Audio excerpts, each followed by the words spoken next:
Hello, everyone. Good morning, good day, good afternoon, good evening. I have no idea where you will be listening from.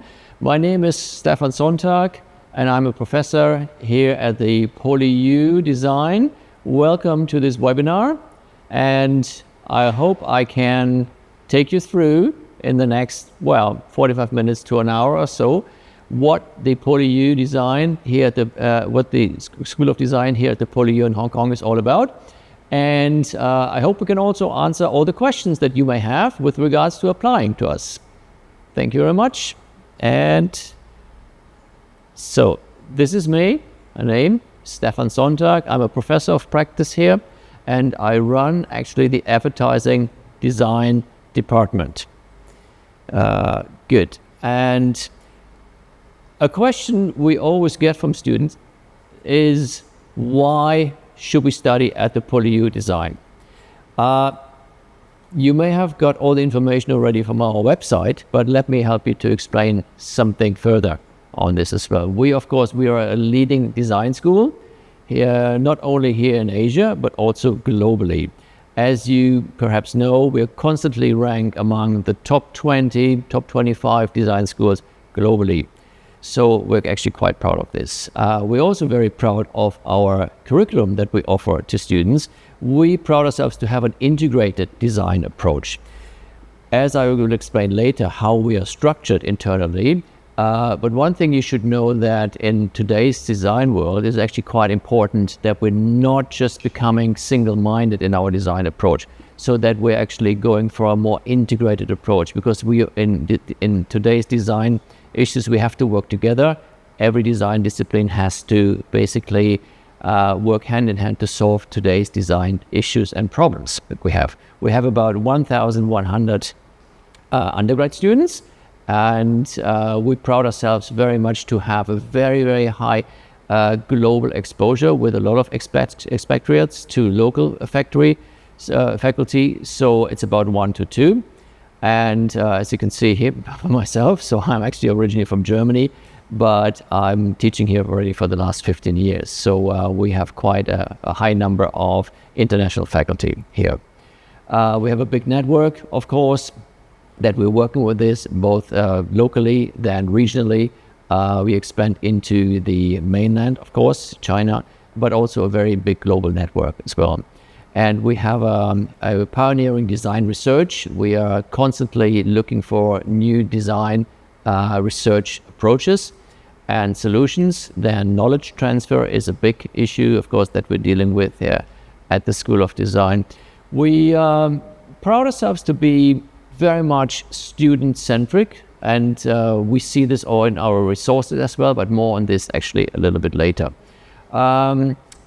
Well, you may have seen it on our website already, and I'm sitting here, and I'm very happy. I'm very proud of this. We're in this fantastic building built by Zaha Hadid, which is an award-winning architect. Of course, this is a purpose-built school, and as such, all the facilities that we have here are actually top-notch and world-class facilities. Then, in recent years, we have put a focus on entrepreneurship as well, enabling our students to help them to bring their ideas to life, and so that they may actually start up on their own. And we have some fundings available for this. We work closely with the industry to enable our students to make that first step into the world outside of the university as well. Yeah, and we have very big community of students that are not from Hong Kong. We have a global outreach, and as you can see here today, and I believe there are about 130 participants in this call. So we have many graduates as well that then leave us and go into the wider world of and pick up jobs globally. Last but not least on this slide here is our international awards. Every one of our disciplines is very much focused on pride itself by winning a lot of international awards. So if you do come here, you will be going through a system, and you will be helped by our tutors to participate in international and global award shows. And we're very successful in this. You may have seen this already on our website. Good. Moving on to learning spaces. I'm not sure how much you know about Hong Kong, but Hong Kong is actually a very relatively small space, and space in itself is highly valued. We proud ourselves here by providing very inclusive learning spaces to students, where a lot of exploration and experimentation can be done. So as you can see from these pictures here, it feels very creative. Some people say it's a bit chaotic, but that's part of the creative expression that we allow our students to get into. So it's a very good vibe here for students. I mentioned this earlier already. We are a top-notch design school, and what do you expect from a top-notch design school? You expect top-notch facilities. So we have massive lecture theaters, we have a media studio production where you can actually shoot a TV commercial for cars inside with massive chroma key wall, so high-tech equipment in there, 3D printing lab with multiple stations for students to print out their 3D objects. We have a material resource center with which focuses on providing students with excellent sources for material that they may use in their designs. We have, of course, even so we work very much in the digital field, metal and wood workshops. We still like to make some of the models that we build, that we work on by hand. And photography, of course, it is another way to express your creative ideas through in visual design. Then we have computer studios. As I mentioned this before, we're very tech-driven here, as well. As you can see in this picture, this is our Mac studio, which is equipped with top-notch Macs. Digital printing, 2D printing, as opposed to 3D printing that I mentioned before. And last but not least, on this slide here, and I'm very happy to share this, we have a little cinema where our media design students can showcase the films that they've produced. So let's talk a little bit more about how we are structured, how our scheme in design is structured. And we are currently going through a massive revamp that we're now in the fourth year of rolling this new scheme out. And it looks like this. Students who join us fresh in year one, they will join us in a foundation year. And the foundation year basically teaches the students common basics and fundamentals about every design direction that there is. It's not specifically going into one specific design direction. We do this a little bit later. So in this first year, a student who comes to us will experience all variations on design that's possible. So this is just for some students who may not exactly know which design direction they would like to take later in life. And in order to help them along and explain the full facets of design to them, we have now a foundation year. After the foundation year, or during the second semester in the foundation year, students will have to make a decision in which direction they tend to go to. And these directions are called clusters here. We have 4 clusters. The cluster on top, the blue one, is called communication design. I will talk more specifically about all of these 4 clusters in a minute in the next slide. But just to highlight the 4 clusters that we have in here: communication design. The second, the red one, is environment design. Number 3 here on the list, the yellow, orangey one, is product experience design. And our latest addition to our design offering is service design. When the students go through this year 2 curriculum, they will get more of an interdisciplinary basics and fundamentals about these specific clusters.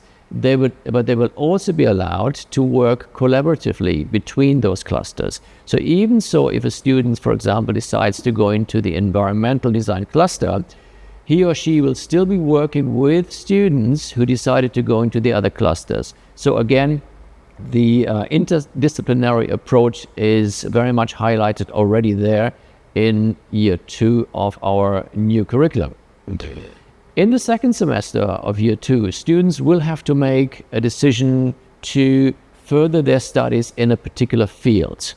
And we're splitting now these 4 clusters into various specialisms. Communication design is actually our biggest cluster at the moment, and it's split into 3 specialisms.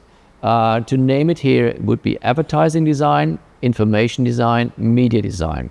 Environmental design splits in year 3 into environmental design plus interior design. Product experience design will then be split into interaction and traditional product design as well. And service design will split into service design and, in addition, social design as well.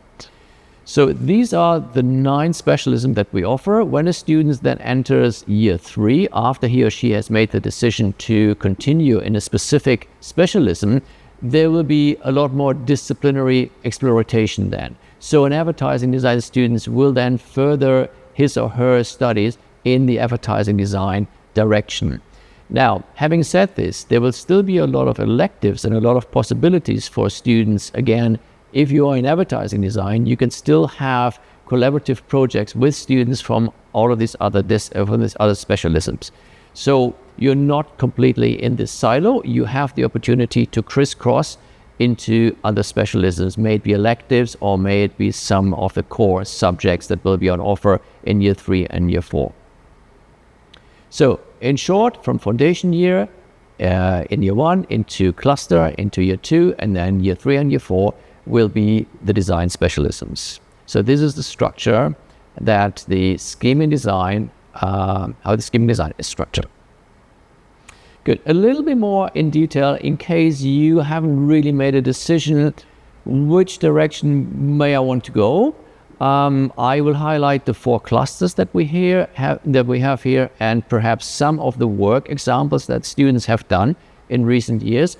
So if you're interested in communication design, which I did say is our biggest cluster with 3 specialisms currently, we will handle, or you will be exposed to subjects like branding, animation, copywriting, digital advertising, marketing, package design, photography, print advertising, storytelling, typography, and or other subjects like wayfinding and event and promotion and so on. You see here is a little bit of a summary of what students have done in previous years, some advertising projects, but also some wayfinding and information design projects, and also some film-based, some time-based projects from students who studied animation with us. So that's our communication design cluster. I move on to environment and interior. You may probably have an idea what interior design is. I mean, you will work with commercial spaces, but also environmental design, exhibition spaces, housing estates. We look very much into how the society is living and how people live in their environments. We will also we can also study landscaping. You can work on public spaces, private spaces. There's a variety of spatial design that would be dealt with within this specialism. So if you're interested in how space and the human figure, the human body are connected, so this would be an interesting specialism for you. The third specialism that we have on offer, so the third cluster that we have on offer here, is product experience design. Now, again, you may have heard of product design, traditional product design. Yes, that's something that Hong Kong actually became famous in the 60s, 70s, and 80s about developing products. And but a lot of these production in product design has moved across the border into the Greater Bay Area. We have extended as such our product design offering into experience design as well, where we actually look at how the human being deals with product, not just about the product and the object in itself, but also how I experience the use of this product and how can products help human beings to have a better experience with this as well. So, because the bottom line is that, we live in a world where sustainability and environmental issues are important, and Hong Kong is a bigger consumer society, and as such, we don't really need more products, but what we need is better products, or we need to work on the way how humans interacting with those products. So how can we make products last longer or perform better? So, and that's something that you deal with in product experience design as well. But a big part of as well is a UX UI design here. We deal with issues like cultural appreciation, as I was just trying to explain about the use of products, digital entertainment, ergonomics, furniture design, homeware design. But you also have to look at the usability of this and market analysis as well. So why do we need products, and how do humans use products as well? As I mentioned before, sustainability is a big thing. Transportation issues, of course, cities are getting bigger, and we have to deal with the transportation issues as well. Good. This is our product experience design cluster in a nutshell, and you can see some of the students' work here. One good example is the water refilling station there. So we're dealing with real human issues in our society. The last cluster, that the fourth one, and I mentioned before, it's our youngest one, and I did say as well that a lot of things have changed in Hong Kong and also in the region. Hong Kong has moved from being a production heavy society into a service heavy society. And by realizing this, we answered actually the market, and we introduced a cluster called service design, financial services, hospitality, and they're now big in Hong Kong. And we do see this as a growing market and a big gap in some of the design offerings from some other schools, and we believe that this is really a growing field, and we're hoping that a lot of students will be interested in service design. And you all have experienced this probably, you try to pick up a phone and nowadays you just talk to a bot anymore. And how can we actually help to make this service more humane and a better experience for the user at the end of the day? Because I'm sure you have all experienced this, and you know how frustrating this is sometimes when a specific service doesn't work, or you go to a bank and the online banking doesn't work the way you would like to have it work, and so on. So these are actually real design issues that we're dealing with here, and we're trying to help the students to understand and help them to find ways to solve these issues. Topics like consumer behavior, community issues, I just mentioned it, day-to-day issues, design research needs to be done here, experience design, service ecologies. So all of this is part of what's offered in service design.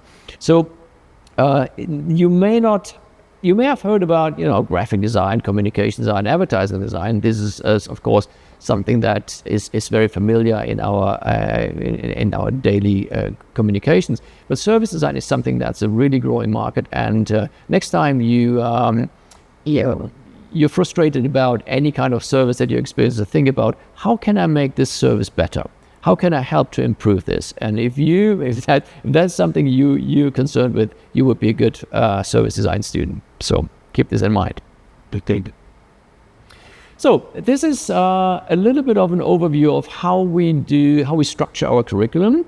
But and I've seen some questions already posted online before, asking about, are you working with the industry? How do students have to have the opportunity to internships? And the answer here is yes, absolutely yes.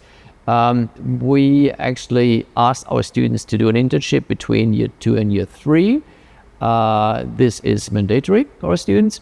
And we also ask a lot of partners from the industry to come into our school to let the students work on live briefs. So we're very, very connected to the industry.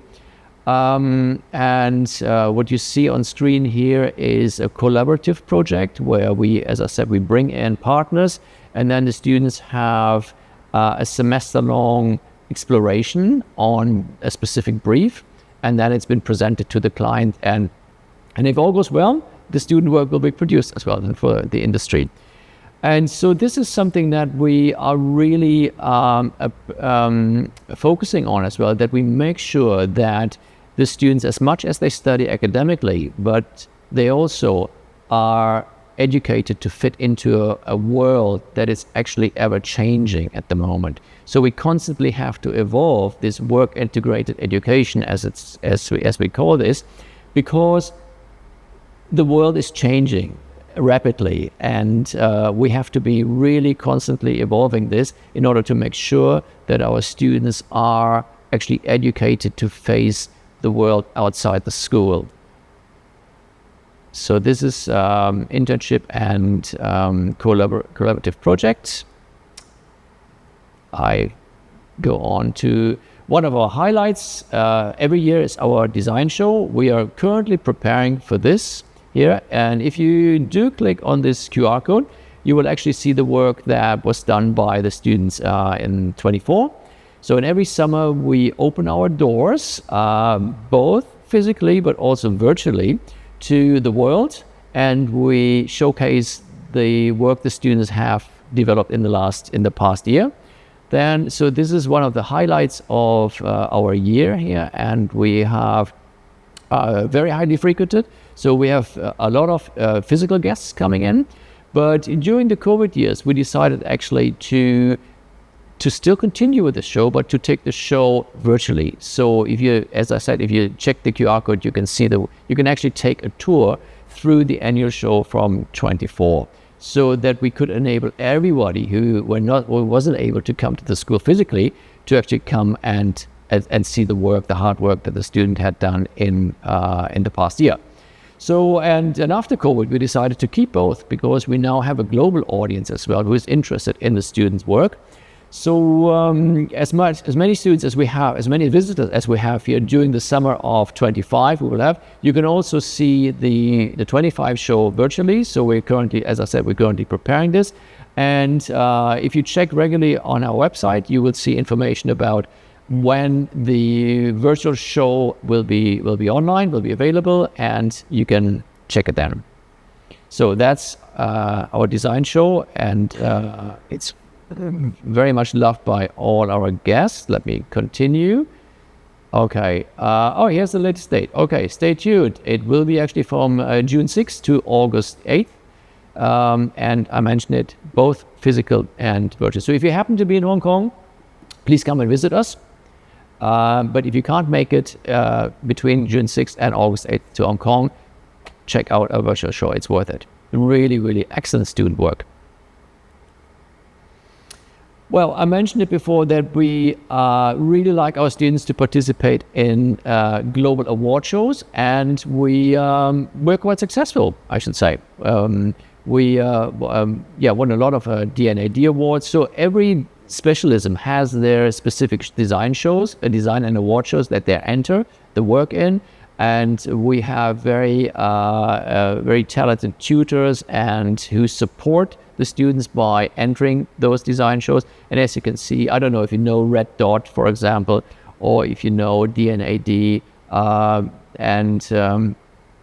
these are highly recognized global award shows. So very happy to see every time when we have a new message come out that a student did win an award. So very proud of this as well. So we actually, shall we go to video, or shall I continue with the admission? Okay, I'm just checking with the team here, because today it won't be just me talking to you about this. We actually thought that it will be better to have a student talking to you as well. So in a minute, not yet, in a minute, we will have a little video playing from a student. But When we talk admission, we also have noticed that a lot of you, seeing the questions that you raised, are interested in how to do the portfolio, actually. So this is seems to be a real challenge for some of you, and you seem to have a lot of questions about this. We totally understand this. And let me just perhaps explain this now. How do we see portfolios being done? Now, we understand that you coming perhaps from a secondary school where you didn't have design and technology, perhaps, or visual arts, something. So, but don't worry too much about this. So, because we know this, and we still would like to give everybody the opportunity to put a portfolio together and to apply for a place with us. So that's why we kind of split the way of looking at portfolios into two ways. Now, there is the obvious way. That's on the left side, the green colored one there, the bluish color, which is a creative portfolio. Look, if you had visual arts, or if you have a hobby of doing creative work, that's perhaps a little bit easier. But we also understand that not all of the applicants have this. So we also kind of thought something, well, we could call it the maker portfolio, something that you actually can do, accept your student work in there. So let me go into details a little bit further here. So first, when we talk about the creative portfolio, it could be something, I mentioned it, if you do have an art or design related background, so this is maybe the direction that you would like to take. Yeah, if you have a basic understanding of design already, and if you're perhaps in your secondary schools have studied some art and design related electives or subjects or courses already, yeah, or if you have done any other form of creative studies. So this is then the direction that you could take. But as I mentioned, we understand that not all of you have done this, and but in order to enable all of you to participate, we launched the second part. And the maker portfolio is something we would call from somebody who has no art and design related background, but who is, of course, very interested in studying design with us. Maybe you were studying in STEM related electives or courses. So that means you wouldn't have the art related subjects from the creative portfolio. Or if you have any other marketing, hospitality, or engineering background, or any background that you may have. So as you can see, we invite all of you to take part in the portfolio exercise. But let me go into further details here, perhaps with launching into some tips that we can give you when preparing the portfolio. Now, I mean, we are a university, and we are a design-related university, so a school of design, but yet, and you've seen a lot of chaos and on these pictures before, but please, your portfolio should be structured and organized. Bear in mind that we receive a lot of portfolios, and we have to go through them, we have to assess them one by one, and the more structured, the more organized they are, the easier it is for us to make us a picture, to give a picture about you, your person, and also about your work. So don't just shove in all the paintings and all the drawings that you have into a bag and send it to us digitally. That's not. Think about a structure and think about, what kind of layout you're going to use. Also, what kind of font and how do you order the material that you put in there. That's really, really important. As I said, we're looking at a lot of portfolios, and we do need to see some structured approach to the portfolio making as well. What kind of structure and how you do it, we leave this up to you. Here are a couple of more tips that, what we like to see, of course, is not just finished work. And, I shouldn't be saying this. We like to see how a student gets to the word. We are interested in the thinking and in the development as well. So if you have sketches that did lead you to a finished painting or to a finished drawing, include those sketches as well. So again, the process and the development of the work is really, really important. When we look at capabilities and skills, it's not so much, can I do a really, really nice pencil drawing? Students ask this a lot. I can't draw. Can I still go to a design school? The short answer to this is yes, of course you can. So if you can draw, that's nice. It's nice that you can draw, and it's helpful if you can draw. But this is not the make or the break of you being being a creative person if you can draw or not draw.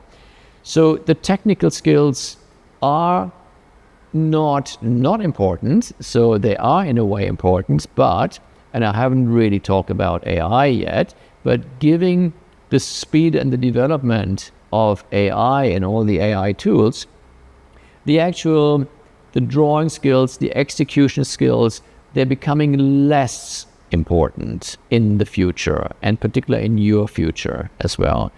But what's still important is the thinking, the creative thinking and the critical thinking as well. So if you can somehow demonstrate how you actually got to the end result, this is equally important, if not sometimes more important than the nice drawing that you've done in the end.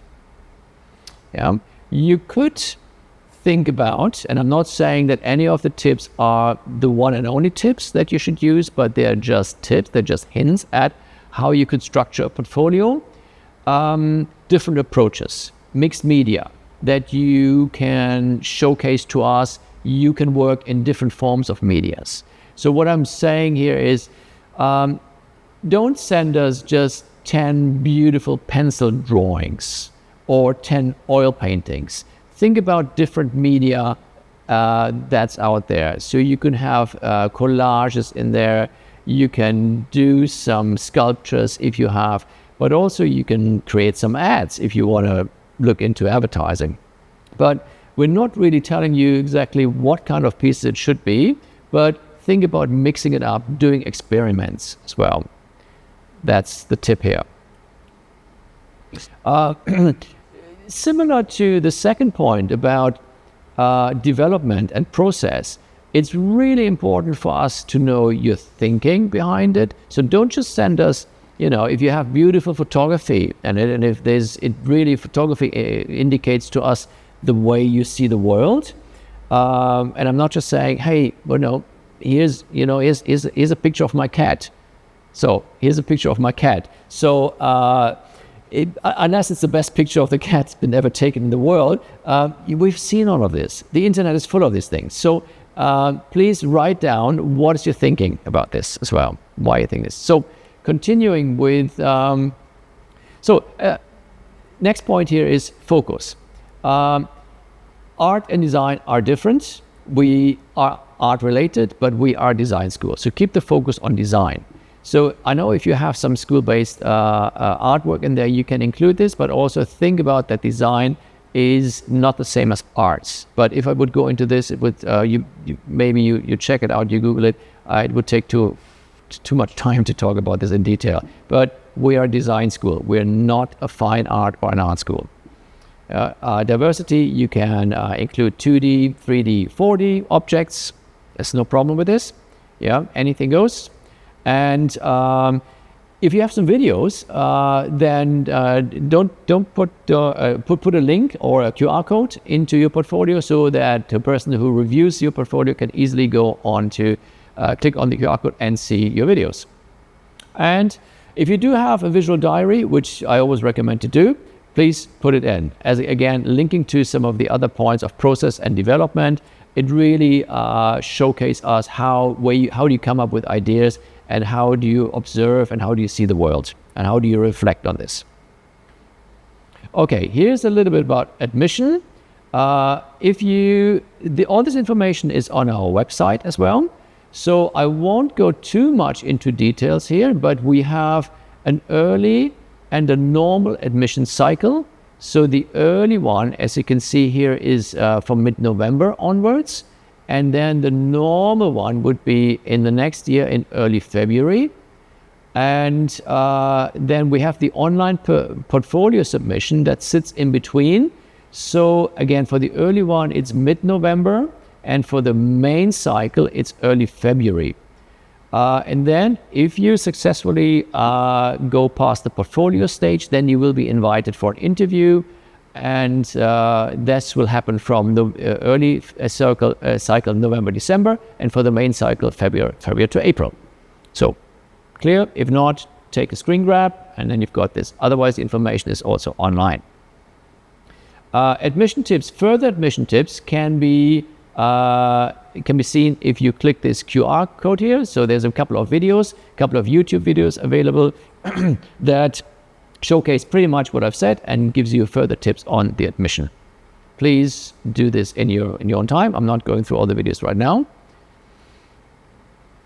Good. And if you need further information about how to apply for us and further information about our scheme in general, click this QR code and go to our site. Good. And the email address is at the bottom left corner there as well. Okay, so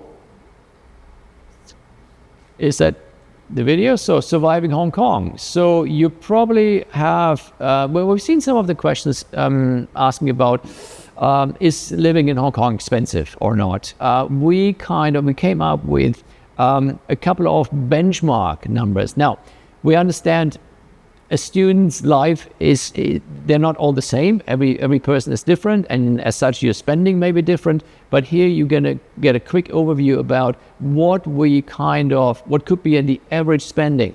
And I'm sure we have some parents looking at this today. So parents may be really interested to know how much it would actually cost if your son or daughter would apply to us here in Hong Kong. So tuition fee is about 175,000 Hong Kong dollars. Then housing, but it's actually university managed, so you will have accommodation here, but there will be some smaller costs. And so in total, it ends up to be something like 33,000 US. And I know that parents are probably very concerned by costs, which is of course understandable. Personal expenses are of course depending on your own personal lifestyle. Okay, then we have some more tips here. If you go to our website, you will see some of our students posting some successful stories there, and they, good, okay. And now I've got a sign here that we need to change to another video soon. Oh, here's another QR code where you can get some non-local, where you can get to the non-local student service team. Okay. So I mentioned before that I'm going to talk a little bit, and I have talked quite a bit now about our program and how to prepare a portfolio. But I think it's even better if you hear it from a student. Here is Jennifer. Jennifer has pre-recorded this message for us, and please enjoy Jennifer's video now. Thank you. Hi everyone, my name is Jennifer Lauw. I am a Year 2 student studying in the PolyU Design. And today I'm going to share about my experience studying in PolyU Design and living in Hong Kong as an international student. All right, so let's start with the presentation. First off, I'm just going to show a little bit of what I'm going to talk about today. I'll give myself a bit more of an introduction, talk about my year 1 experience, some experiences living in Hong Kong, dorm life, and finally some tips and advices that I think would be useful for you guys. So, hello, my name is Jennifer Lauw. Once again, I'm an international student coming from Indonesia. I'm 19 years old. I'm currently year 2 and in the service and social design cluster. So actually, I initially wasn't thinking about entering the social and service design cluster. Initially, I wanted to do communication design, but this is actually one of the reasons why I fell in love with PolyU's program, because I felt like the foundation year was something that I really needed to go through since I wasn't firm in my decision. So I went through the foundation year, experienced what it's like to be in each of these clusters, and finally decided that service and social design was right for me. And as far as why I chose Hong Kong, I chose it because of its environment and its reputation in producing really good graduates. A lot of people have said that Hong Kong is a good working environment because it's more international of a community, and there's like a fast-paced living. So I like to experience this, and I think it's a good opportunity for me to explore and grow. So let's just jump into the School of Design community and PolyU Uni life.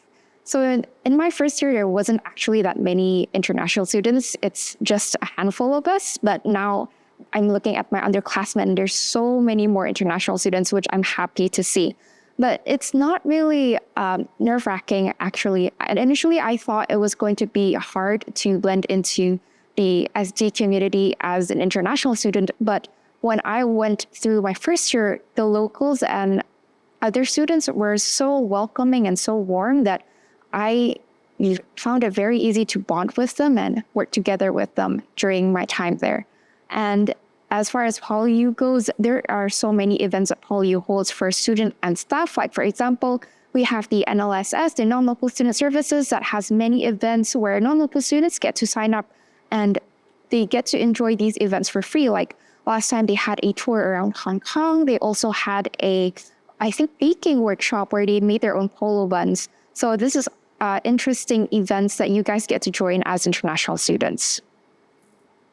And a little bit about my subjects in during my first year. So I didn't expect to do some carpentering work. I had to do some woodworking in order to create some furniture for one of my subjects. And on another subject, I had to do some 3D printing. So I didn't think I would get to experience these things. But in PolyU, I actually had lots of fun working in the wood workshop and doing some 3D printing. And now going into the studio. So you guys have probably know about the space problem in Hong Kong, but luckily for us as PolyU design students, we get our own studio. So we have a seat on a desk in a room where we get to do all our work. We have access to the studio at all times. And at times, when deadlines are really close, the studio really comes in clutch because we need space to do our projects. It's inconvenient to carry our projects all over throughout Hong Kong or if we live in a different place. But if we can't just do it in the studio, it makes it so convenient. And it's also a place where I met a lot of my friends and bonded with so many local students and have lots of fun here. And just a little bit of student-teacher interactions here. We have a poster designed, I think, by PolyU Design. It was all around the design school one time because it was really like deadline week, and so many students were really struggling to catch on to their deadlines, and we call ourselves deadline fighters because we're continuously fighting our deadlines. So next is about student associations in PolyU. So PolyU has many communities. There's association societies. I'm part of the Indonesian Student Association because I'm an Indonesian student. So what we do is, as Indonesian students, we hold events for ourselves and also for other people to join. Like, for example, here, the picture in the middle, we have Indo Night, which is part of PolyU's cultural festival. So associations that are based off of countries have a chance to showcase their culture and put on a bit of a show for everyone else to enjoy. And as the head of design for that committee, I was able to create these little tickets and a few leaflets. You can see more about the Indonesian Student Association, or IDSA as we show it, in our Instagram. We also went hiking quite recently, and these are a few pictures. But associations aren't limited to countries. So we have the International Student Association. You can see from their Instagrams here. You can even join more than one association. So there's such a warm and welcoming community here in PolyU, and so many international students that you guys can get to know. Right, so now I'm going to talk about some job experiences I had in School of Design. Although these are actually not limited to SD, you can be employed outside of SD, just in PolyU. And yes, you do get paid at $80 per hour. So my first job experience was at the digital print shop. There are other posts available, like for student assistant jobs. You get to do that by helping teachers. You can do the 3D print shop, a photography studio. For the digital print shop, I'm doing it during the summer of semester 1. as well as right now the end of semester 2 in year 2 and later on in the summer. So I had a fun experience there, and despite being an international student, I did not find any troubles. I actually found it really fun. And I was also a student guide for some school counselors who were visiting PolyU quite recently. Now I'm going to move on to some things about life in Hong Kong. So we know that Hong Kong is an international city, but how accommodating is it for actually international people and international students especially? So I'm going to talk about some lifestyle things and living pace, language and community, as well as about the weather and space in Hong Kong. So first things that I would like to point out is cuisine and entertainment, as well as transport. With cuisine and entertainment, you guys do not have to worry about it because there's a lot of international cuisine due to the amount of international people here. You have lots of South Asian food, Middle Eastern. They do a lot of good Western and Italian food. It's really good food here. And as far as entertainment goes, you have Ocean Park, Disneyland, to name a few. And for transport, this is actually a bit of a cultural change for me. Coming from Indonesia, I used to ride a car a lot.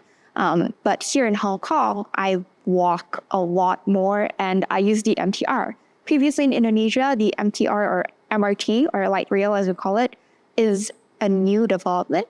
But in Hong Kong, it's been used for a very long time and it's the most convenient way of transport. So now, thanks to Student Octopus, which you get up to 50% cut of in the transport fares, I use the MTR quite a lot. And now let's talk about finance because it is very important. And as a student who is not receiving any financial subsidies or any scholarships, I try my best to keep my budget as low as I can. So I would say that this is actually an okay to quite budget-friendly spending. I know friends who have gone twice my spending or even up to 3 times my spending. So just to give you guys a brief look on what spending is like in Hong Kong, we have first the food and outings. So for food, I usually spend from anywhere between $25 to about $30 on daily meal. Every meal is about that much, but then if you want to go a bit more fancy, you can go up to $40, $50. Restaurant meals can range up to 50 and above, like 60s and 70s. For outings, when I go out with my friends, most of the time we don't really spend too much money other than like if we go out for food, which we would go to a nicer place and end up spending about $50, $60, maybe $70. Sometimes $100 and above, it really depends. For living space and other daily expenses, we first have the dorm. So as first-year students, you guys are guaranteed the dorm for the first year. But do keep in mind for the dorm, it doesn't include aircon and summer dorm. These are separate payments. For the aircon, it's more a token system. So you put in money into the aircon and it will turn on. But once the money runs out, it's going to turn back off. For household needs and groceries, I spend about $50 to $100 a month.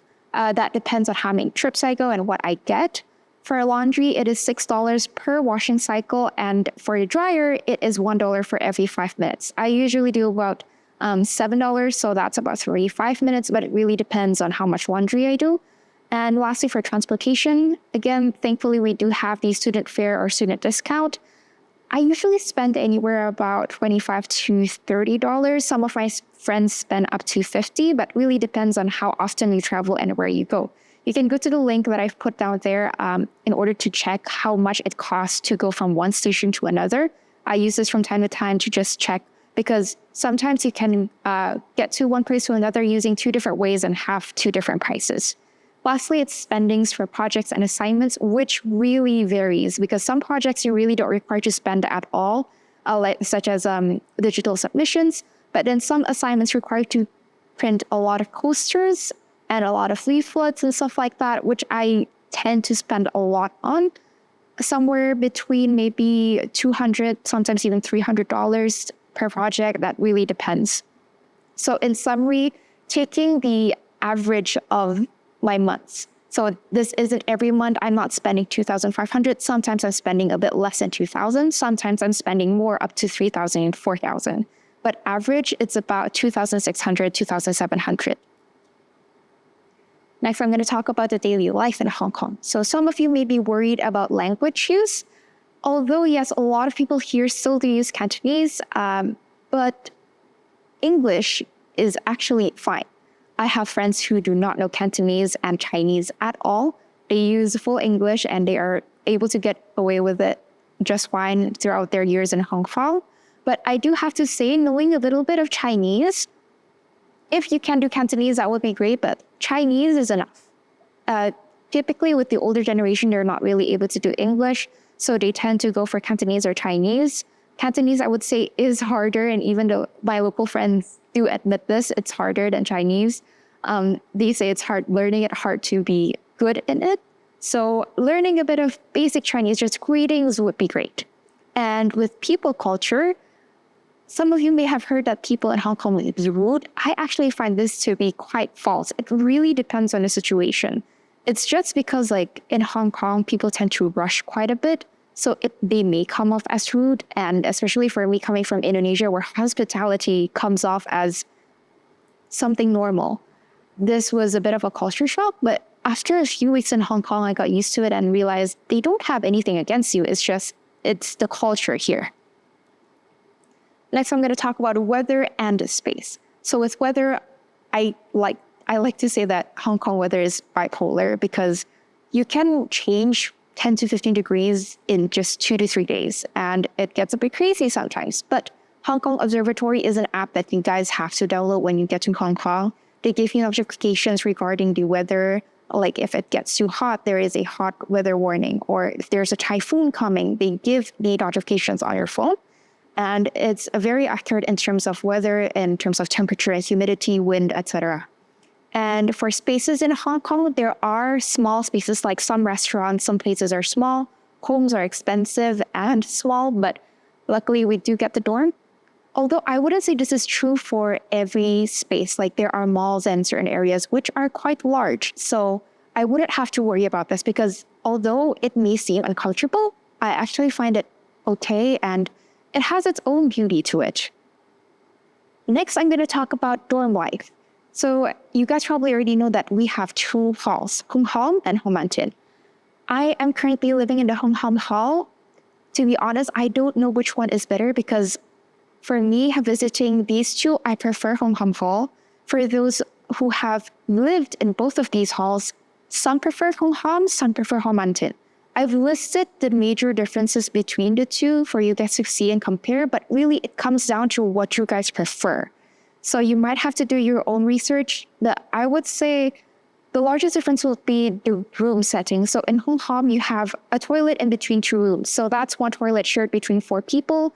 And you have a common room shared between 2 floors. And for your fridge, it is within your own room. But for Ho Man Tin, you are in a suite system. You have a few rooms within one suite, and you share one communal bathroom, as well as one communal kitchen. I would have to say, though, I prefer the Hung Hom Hall communal area way more. I feel like it's larger and more comfortable. Ho Man Tin is a bit more closed off and a bit smaller in terms of communal space. And in terms of hall life, in Hung Hom, we have a hall association, and they create so many fun events that I like to join. Despite maxing out my SRS points for participation, I still do join them because I find it really fun and exciting. Over here, you have a picture of my friend hosting an event. She's from India, and she did an event about some Indian food, and we get to try the ones that she made. And it was really good. One thing I have to say about Hall, if you're considering not living in Hall, Hall has the convenience of the fact that you get to walk to uni and is very close. So that's one of the things that I like about living in Hall. As far as roommates and hallmates go, everything has been fine for me. My roommates and hallmates have been a great positive experience. I have had no trouble with them. Although with my roommate, I have to do we have to set some differences aside, split some house tasks, who pays the AC for today and who pays it for tomorrow, who cleans the room today, who cleans the room tomorrow, etc. Schedule differences may cause a bit of trouble, but that depends on you. And as far as hallmates go, I've met some of the greatest friends in my hall, and also there are some differences with us as well. One thing I have to say is that it can be annoying when facilities aren't cleaned up as properly because your hallmates do have different standards. But other than that, I have no trouble in the hall. And SRS points, there are lots of unknowns to this because whatever you know from the website is basically whatever the tutors and warden know. They do tend to keep it under wraps. If you guys are wondering how much is safe, I would say roughly 40 is safe, but that really depends on each hall. Some are more competitive, some are less competitive. So 40 may be enough for you, 40 may not be enough, really depends on which hall, and it's not limited to Hong Kong or Homantin. Each hall in these two combined have different standards. So it really depends on which hall you get into. And lastly, we're going into some tips and advices I have for you guys. First off, weather. In the summer, it gets really humid. You're at 95 to 100% humidity for days on end. So dehumidifiers, whether that's the electronic or just the ones like these that I'm showing on the PPT, these are really helpful. I go through like 2 packs of these within just 2 weeks or 3 weeks. It's a lifesaver for your place, for you and your closet. Next is a windproof umbrella. I and my friends have gone through quite a few umbrellas because they're low quality and they do not stand the typhoons here. So investing in a good windproof umbrella, it's a good investment. Next is windbreakers. Wind in Hong Kong is not really friendly. Like in the winter, me and my friends went to Disneyland in order to go to the new Frozen opening, and we were very cold during the night, despite wearing heat tech and like 3 layers of clothes. But my friend, which was wearing just 1 heat tech and 1 windbreaker jacket, was completely fine. So invest in a good windbreaker jacket because it is very helpful during the winter. Next, with daily life, get a card holder. This is very helpful because you're going to have to tap your student ID and Octopus a lot. So having it just in 1 card holder that you can take out of your pocket and put it back in is really helpful. And next is about HKID and Octopus. For your Hong Kong ID, I do suggest booking a time slot even before arriving in Hong Kong, just as soon as you can, really. Because I was lucky enough to be able to walk in. Some of my friends had to wait till their 2nd semester to finally get a slot to make their Hong Kong ID. And as for Student Octopus, you do have to apply. I was lucky enough to get mine within my 1st semester. Some of my friends only were able to get it during year 2. So do apply, and hopefully you'll be able to get it as really quickly as you can. Next is convenience stores. They are convenient, but I would say convenient comes at a price. Like buying drinks and snacks in convenience stores is a bit more expensive than buying them in grocery stores. But I would say the convenience does pay off, like if you're late for class and you haven't had lunch, going to the nearest 7-Eleven or Circle K and getting some food, or buying a drink because you forgot your water bottle somewhere. These do come in really helpful, but they are a bit more pricey. Lastly, work hard and play hard. With Hong Kong, you're able to go to Macau, go to China, go to Disneyland and Ocean Park. Like for Macau, me and my friends have gone through day trips. Went the morning, come back the same night. Same thing with Shenzhen. As long as you have a visa, which you would be able to apply with your Hong Kong ID, and as I guess a Hong Kong resident, you get a 2-year visa with multiple entry. And then lastly, with Disneyland Ocean Park, you can choose to get an annual pass, which is much cheaper because you pay once and you get to go as many times as you want. My friends have gone to Disneyland at least 10 times within like the first few months of their annual pass. They literally got the batch for it. So remember, balance out your work life and your social life as well. And that is it for my presentation. All right, so that is the end of my part of the sharing for today. Hopefully the information I have provided you guys today is useful for you, and enjoy your time in Hong Kong and in PolyU. Hello, welcome back. Thank you, Jennifer, for giving us this very, very detailed and informative information. This is very interesting to see how she experienced her first 2 years here with us, and I hope she could answer some of your questions already. But if you have more questions, it's time now for Q&A, and we will hear actually Jennifer again when she will talk about the portfolio again. Now, many questions that we have received online from you were with regards to the portfolio. And I did talk about what we from a tutor's point of view would expect and how you from a potential student point of view can address this. But we also thought we get Jennifer's point of view on this again, and she has pre-recorded her experience with the portfolio making. So I created a portfolio and also went through an interview. So for the portfolio, it really is just a showcase of what you're capable of as well as what you like to do. Include things that you think are good to include, like what you think is necessary for design school. Also include some self-exploration. It really depends on you. I would say somewhere between 7 to 10 works would be good. A little bit more is fine, but also show your process, because you don't want to just put in finished results. They want to know like how you come up with these ideas, what is your design process, because these are actually very important. So more so than the actual results, because you might end up like failing mid-trial on one of your artworks. That's fine.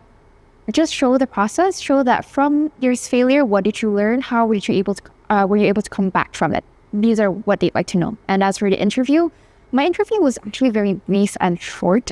I didn't remember too much, but it was a very chill interview. Just come as you are, prepare your portfolio, know what you're talking about, and you should be okay with it. Good. Welcome back again after Jennifer's information about her experience with the portfolio.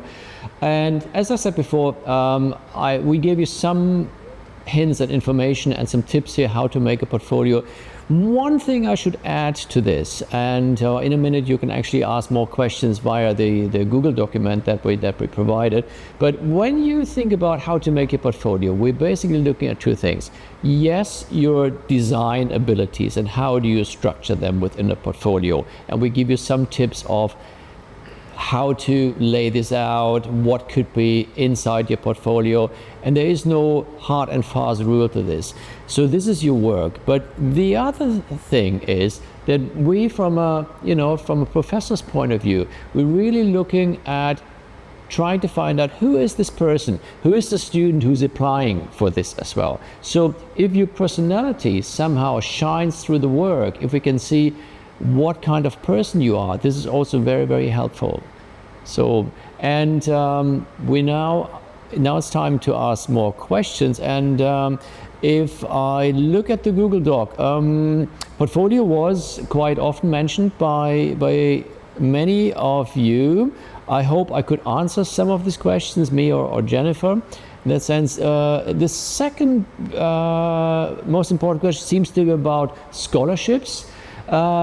That's a little bit harder to answer because, I'm talking now from the School of Design point of view. Scholarships are generally possible, but they are done from the university point of view. So the university will, depending on the criteria, will then check if you're eligible to scholarships or not. Because the academic registry, they will actually check if your qualifications would enable you to apply for scholarships or not. So it's a bit tricky to answer this from a school point of view. And also, there is a link that's just been posted into the chat room where you can find more detailed information about scholarships. I hope that answers this question for now. You can also email our general office if you have very specific questions with regards to scholarships, which we of course understand that for some of you it's a big decision maker if you would be eligible for scholarship or not. So do we have any further questions coming in your Google Drive? It seems that we have answered most of them already. So again, I hope we give you some good information with regards to portfolio making and scholarship, as we mentioned. And there seems to be no further questions right now. So this will then come to the end of our little webinar today. I hope we could give you some good information about not only our school, but also about how a student life in Hong Kong could be for you. And if that kind of interests you, and if you think, yes, this could be a very, very good school for me, and I really want to study design with you, please apply. And I would be happy to receive your applications and to look at your portfolios, and hope to see you soon here in Hong Kong to study with us. Thank you very much for your attention, and have a good day. Bye.